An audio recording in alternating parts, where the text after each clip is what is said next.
Wasiat ke-9. Terhadap kitab-kitab, buku-buku masalah teroris, maka waspadalah, jangan ditelan begitu saja. Ukurlah semua dengan merasa kebenaran dan kembalikan kepada Al-Quran dan As-Sunnah. Misalnya kitab yang bertajuk mereka adalah teroris. Ini kitab ini.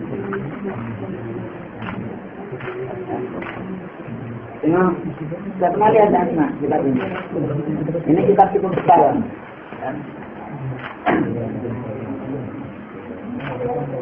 Kitab mereka adalah teroris oleh Al-Ustaz Luqman Muhammad Abduh.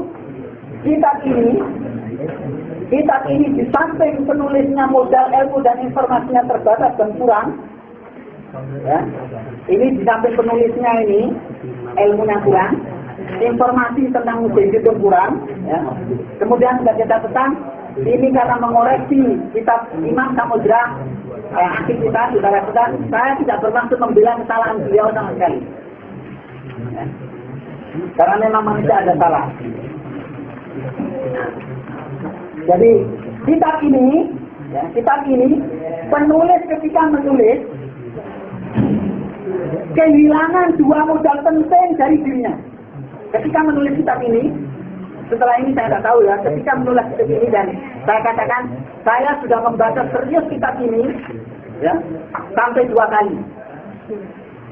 Saya teliti satu persatu. Saya mengambil kesimpulan bahwa penulis kitab ini, ketika menulis kitab ini kehilangan 2 modal. Jadi modal pertama,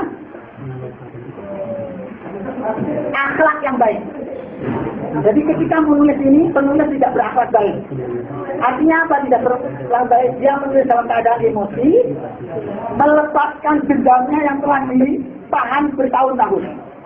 Jadi munculnya kitab ini bukan karena bom Bali, atau bukan sekedar tulisan asli saudara Imam Samudra, tetapi dia ini sudah dendam sejak berada di Yaman.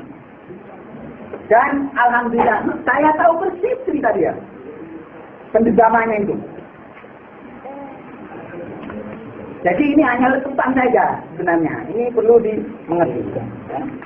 Kemudian yang kedua, belum yang pertama lagi, di samping itu penulis kitab ini orangnya adalah pemaki, suka memaki, suka mencela orang, melecehkan para ulama, sembrono, ya, sembrononya keterlaluan.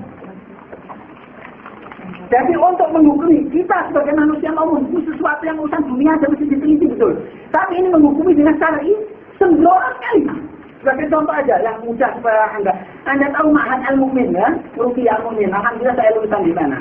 Di dalam buku ini dinyatakan bahwa pesantren Al-Mu'min adalah markas khawarij di Indonesia. Anda boleh bayangkan. Sedangkan menurut penilaian saya, penulis buku ini tidak tahu hijau merahnya itu jadi. Ini satu sembrononya. Sembrono yang lain misalnya, yang namanya Ustaz, ya, Syekh Abdul Azhar rahimahullah, alhamdulillah saya lama dengan beliau. Langsung saya tahu keluarganya, langsung saya tahu istrinya, anaknya dan sebagainya. Artinya bukan tahu tapi bagaimana pengaturan, dan itu bertahun-tahun saya bersama beliau. Hanya karena ada satu kalimat Syekh Abdul Azhar dituduh oleh dia ini sebagai seorang khawarij dan ditakin ditentukan sebagai anjing-anjing neraka, bayangkan. Padahal jasa beliau untuk dunia luar biasa, itu Syekh Abdul Azhar rahimahullah. Syekh Nasruddin Albani rahimahullah termasuk yang paling dikagumi beliau ini.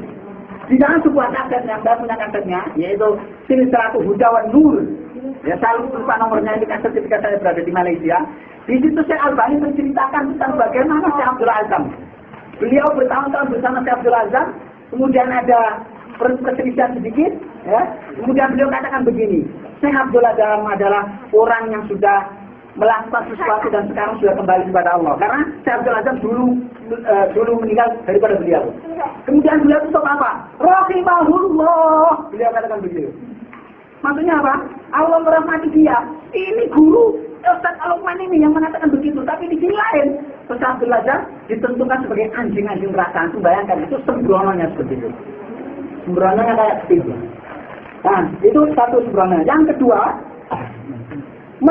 penulis dalam menulis buku ini tidak memahami masalah dan tajuk yang dia bahas. Jadi di sini dikasih judul teroris, tapi dia sendiri tak paham apa itu teroris. Nah, ini nampak sekali kalau begini.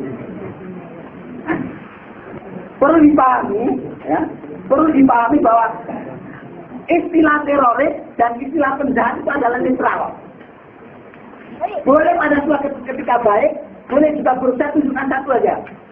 Orang-orang nanti, orang-orang kafir, orang-orang yang durhaka di neraka, mereka mengatakan begini, ya. Di dalam firman Allah SWT berfirman begini. Nanti kita lihat di dalam Quran surat Shad, ya, surat yang ke-38 ayat 62. Allah berfirman begini. Wa qalu ma lana la nara rijalan kunna na'udduhum minal asrar.